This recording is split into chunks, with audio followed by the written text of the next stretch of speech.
நீங்கள் இப்போ தான் ஃபஸ்ட் டைம் உங்கள் குழந்தைங்களுக்கு வந்து சாலிட் ஸ்டார்ட் பண்ணுறீங்களா? அப்போ இந்த வீடியோ ஃபுல்லாக ஸ்கிப் பண்ணாமல் பாருங்கள். எப்படி பண்ணுறதுன்னு பார்க்கலாமா?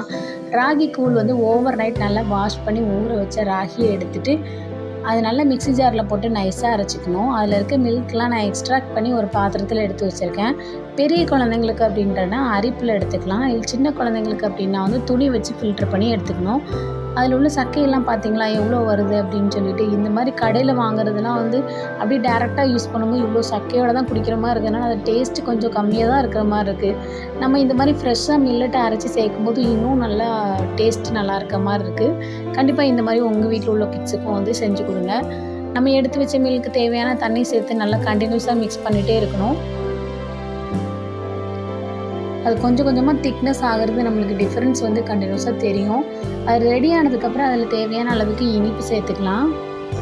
நான் வந்து இன்றைக்கி நாட்டு சக்கரை தான் சேர்த்துருக்கேன். நீங்கள் ஒயிட் சுகர் அவாய்ட் பண்ணிவிட்டு கருப்பட்டி, வெல்லம் இந்த மாதிரி எது வேணுமோ உங்கள் குழந்தைங்களுக்கு எது பிடிக்குமோ அது சேர்த்துக்கோங்க.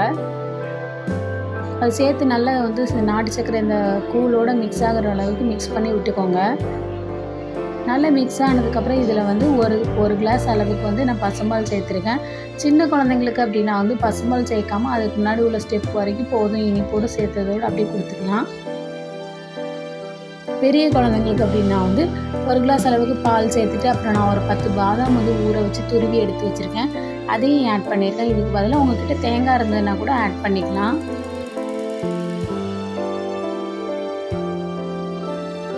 ஆட் பண்ணி நல்லா மிக்ஸ் பண்ணி விட்டுட்டு நான் கொஞ்சமாக வந்து கிஸ்மிஸும் நெய்யில் வறுத்து ஆட் பண்ணியிருக்கேன். உங்கள்கிட்ட முந்திரி இருந்ததுன்னா கூட அதையும் கூட இதில் சேர்த்துக்கலாம். நல்லா சேர்த்து மிக்ஸ் பண்ணி விட்டுட்டு குழந்தைங்களுக்கு கொடுத்து பாருங்கள், அவ்வளோ டேஸ்ட்டாக இருக்கும். இந்த வீடியோ பிடிச்சிருந்ததுன்னா சேனலை சப்ஸ்கிரைப் பண்ணுங்கள். இந்த வீடியோ மறக்காமல் லைக் பண்ணிடுங்க. உங்கள் ஃப்ரெண்ட்ஸ்க்கும் ட்ரை பண்ணிட்டு ஷேர் பண்ணுங்கள். தேங்க்யூ ஃபார் வாட்சிங்.